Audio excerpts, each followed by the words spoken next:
Well, I'm standing in the middle of the government district. Just a couple of hundred metres behind me up that hill is where the central business district really begins. And it's been a long but peaceful night for protesters. They're now waking up this morning. A number of them have gone home.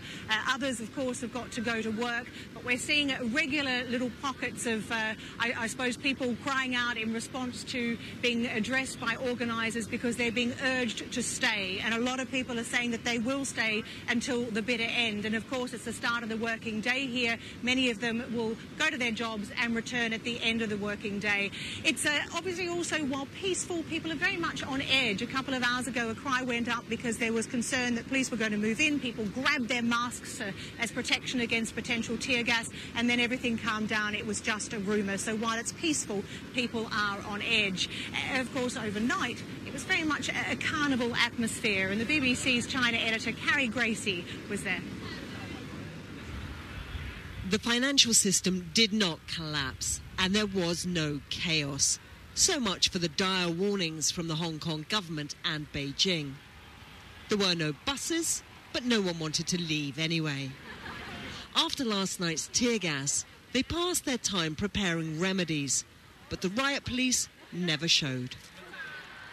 All ages and backgrounds, even one billionaire. If we can't be touched with these young kids, we're just money, not human being. These kids are wonderful. They have done a great job. But there are voices warning that the protest is illegal and dangerous. We are part of China. We need to work within the framework of our mini-constitution. There is no point in stirring up confrontation between our motherland and ourselves. As night fell, the crowd swelled, sending Beijing a message that they're a post-colonial generation who won't put up with exchanging one set of masters for another. So they want rid of a leader answerable to Beijing and free elections for a new one accountable to Hong Kong instead. I'm quite optimistic. Now I hope finally we can give more pressure and get back our true universal suffrage.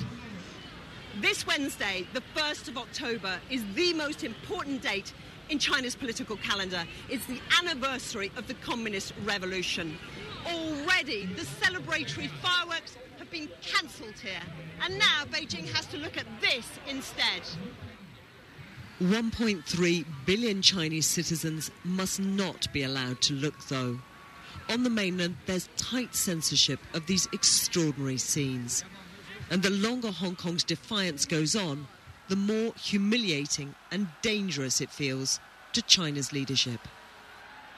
Carrie Gracie, BBC News, Hong Kong.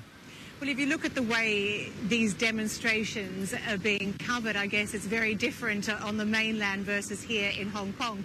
China Daily, for example, the English language newspaper in Beijing, has talked about how the protesters are really causing chaos in Hong Kong and depressing the share market. And then if you look at the South China Morning Post, one of the main English language newspapers here in Hong Kong, it's much more about the spread of the protesters. It's a slightly more positive take, you might say, on what's happening. Well, one person who's been keeping a very close eye on what's been going on over the last couple of days is Tom Grundy. He's a blogger and a journalist who's been in Hong Kong for almost a decade, and he joins us now. Well, Tom, there's a very long history of protests in Hong Kong, but this is really something different, isn't it? Yeah, it seems many groups have come together for universal suffrage in this protest of last resort. You had the student strikers last week, along with the Occupy Central movement, who seem to have merged under this umbrella revolution. Is it also, though, that the use of tear gas, as we saw on Sunday night and the early hours of Monday morning, really changed the game?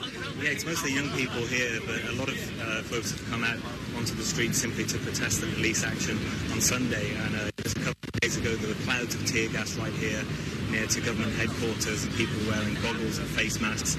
But now people are generally wearing black with yellow ribbons for democracy.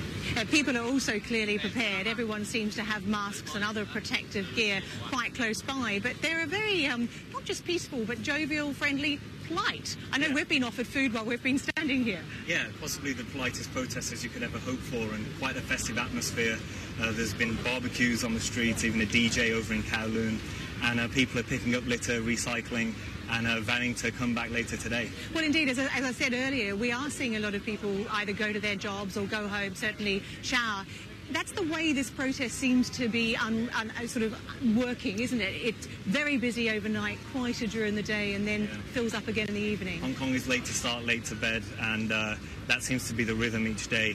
But we're going into 2 public holidays now on Wednesday and Thursday, so I imagine you might even see a swell of numbers then and maybe other areas occupied.